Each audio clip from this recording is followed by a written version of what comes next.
శ్రీ గురుభ్యో నమః. నేను మీ ప్రసాద్. మీరు చూస్తున్నారు ప్రసాద్ ఆస్ట్రాలజీ యూట్యూబ్ ఛానల్.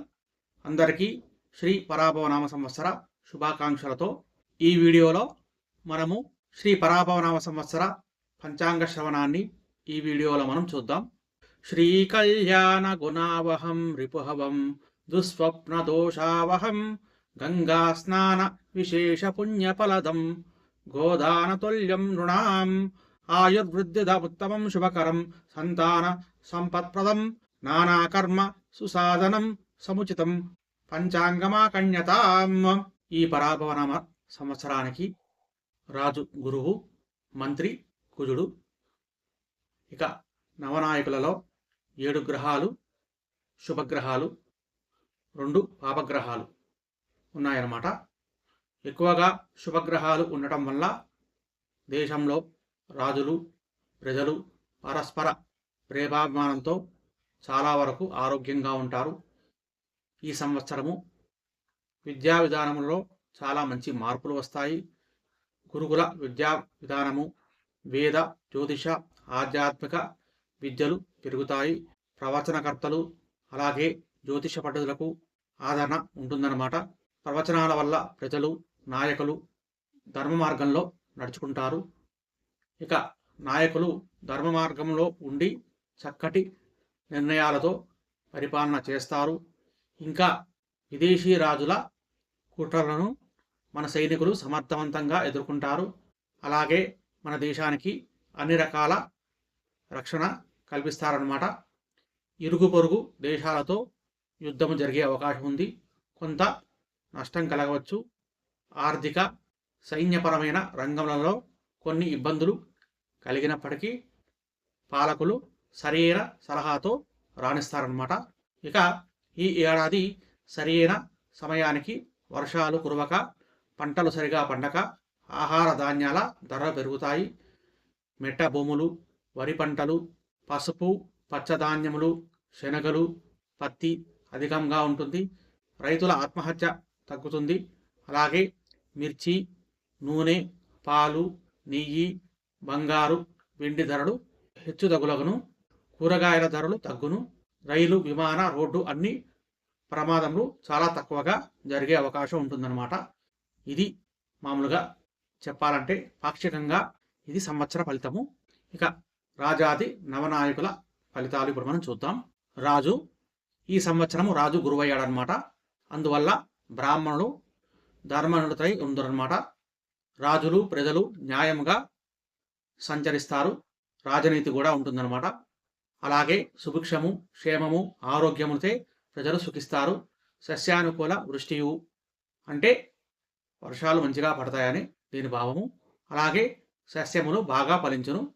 ఇది రాజు గురువు అవ్వటం వల్ల వచ్చిన ఫలితం అన్నమాట. ఇక ఈ రాజు వాహనము నావ అయిందనమాట. అందువల్ల రాజులకు యుద్ధము, పడవలు సముద్ర గర్భున అంటే పడవలు సముద్ర గర్భంలో మునిగిపోయే అవకాశం ఉంటుంది. అందువల్ల వ్యాపారం స్తంభించే అవకాశం కూడా ఉంటుంది. రవాణా సౌకర్యాలు తగ్గడం వల్ల దుర్భిక్షం కలిగే అవకాశం ఉంటుంది. ఆకలి బాధచే ప్రజలు బాధపడతారు. దాని తర్వాత పశువులకు కూడా నష్టం ఉంటుందన్నమాట. ఇది ఈ రాజు యొక్క వాహనం యొక్క ఫలితం అన్నమాట. ఇక మంత్రి ఈ సంవత్సరం మంత్రి కుజుడయ్యాడనమాట. అందువల్ల రాజులకు కలహాలు, అలాగే చోరాగ్ని భయము, గాలి అధికంగా ఉంటుంది. దానివల్ల పంటలకు తెగుళ్ళు, ధాన్యాది ధరలు పెరుగుతాయన్నమాట. ఇక లోహములకు ధరలు సమముగా ఉంటుందన్నమాట. అంటే లోహాల యొక్క ధరలు సమానంగా అంటూ పెరగకుండా తగ్గకుండా ఉంటుందని ఫలితం అన్నమాట. ఇక సేనాధిపతి ఈ సంవత్సరం చంద్రుడయ్యాడు. అందువల్ల ప్రజలకు మంచి ఆరోగ్యము, అలాగే పశువులు క్షీరము అంటే పాలు అధికంగా ఇస్తాయి. దాంతోపాటు వెండి, బంగారము, పెట్రోలు, వెన్న, నెయ్యి, పంచదార ధరలు పెరుగుతాయన్నమాట. అంటే వెండి, బంగారము, పెట్రోలు, వెన్న, నెయ్యి, పంచదార ధరలు ఈ సంవత్సరం ఎక్కువగా ఉంటాయి. అలాగే వర్షాలు కూడా బాగా పడతాయి అన్నమాట. ఇక సస్యాధిపతి శుక్రుడు ఈ సంవత్సరము సస్యాధిపతి శుక్రుడు అవటం వల్ల సమస్త ధాన్యాలు పండుతాయి. ముఖ్యంగా తెల్ల ధాన్యాలు పండుతాయి. తెల్లని భూములు విశేషంగా పండుతాయన్నమాట. దేశమంతా కూడా క్షేమంగా సుభిక్షంగా ఉంటుంది. సంపదలు ఉంటాయి. సమస్త ధరలు సరసమై ఉండునమాట. ఇక ధాన్యాధిపతి బుధుడు. ఈ సంవత్సరము ధాన్యాధిపతి బుధుడు అవటం వల్ల తుఫానులు బాగా వస్తాయి. అలాగే గాలి తీవ్రత ఉంటుంది. సస్యఫలము మధ్యము అన్నమాట. ఇక అర్ఘ్యాధిపతి, ఈ అర్ఘ్యాధిపతి చంద్రుడు అన్నమాట. అందువల్ల సువృష్టి, పంటలకు అభివృద్ధి కలుగుతుంది.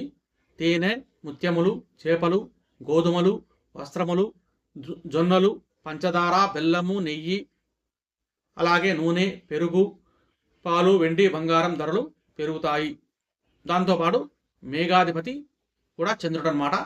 అందువల్ల స్వదేశమునకు సువృష్టి, అలాగే అన్ని రకాల పంటలు విశేషంగా పండుతాయి.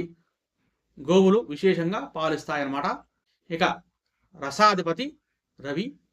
ఈ రసాధిపతి రవి అవ్వటం వల్ల నెయ్యి, నూనె, బెల్లం, తేనె, కొబ్బరి అంటే కొబ్బరి నూనె, ఆముదం నూనె, నువ్వుల నూనె, చింతపండు, మామిడి పండ్లు, నిమ్మకాయ ధరలు అధికంగా ఉంటాయన్నమాట.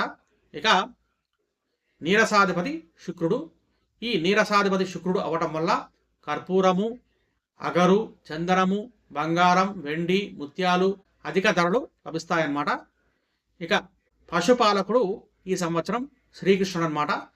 ఈ సంవత్సరం పశుపాలకుడు శ్రీకృష్ణుడు అవటం వల్ల పశువృద్ధి, అలాగే సుభిక్షము, పంటలు బాగా పండుతాయి. అలాగే ధాన్యాల ధరలు కొంత తగ్గుతాయి. దాంతోపాటు పశువులకు గడ్డి, నీరు సమృద్ధిగా లభిస్తుంది. అలాగే ప్రజలకు పాడి పంటల సమృద్ధి, ధనధాన్య సంపత్తి కలుగుతుందన్నమాట.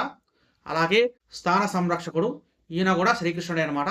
కాబట్టి గోజాతి చక్కగా పాలిస్తాయన్నమాట. దాంతోపాటు పాడి పంట సమృద్ధిగా ఉంటుంది. సమస్త ప్రాణకోటి రోగము లేని వారై ఉంటారన్నమాట. ధరలు సరసంగా ఉంటాయి. ఇవి నవనాయకుల ఫలితాలన్నమాట. ఇది ఈ సంవత్సరము పంచాంగ శ్రవణంలో భాగంగా సంవత్సర ఫలితము, అలాగే రాజాది నవనాయకుల ఫలితాలు. అందరికీ పరాభవనామ సంవత్సర శుభాకాంక్షలు, అలాగే ఉగాది శుభాకాంక్షలు. ఈ సంవత్సరంలో మీరందరూ కూడా ఆ విఘ్నేశ్వరుడి దయ వల్ల సుఖ సంతోషాలతో ఉండాలని కోరుకుంటూ, ఈ వీడియో కనుక మీకు నచ్చితే లైక్ చేయండి, షేర్ చేయండి. అలాగే మన ఛానల్ని కనుక సబ్స్క్రైబ్ చేసుకోకపోతే దయచేసి సబ్స్క్రైబ్ చేసుకోండి. గోబ్రాహ్మణేభ్యః శుభమస్తు నిత్యం. లోకా సమస్తా సుఖినో భవంతు. స్వస్తి.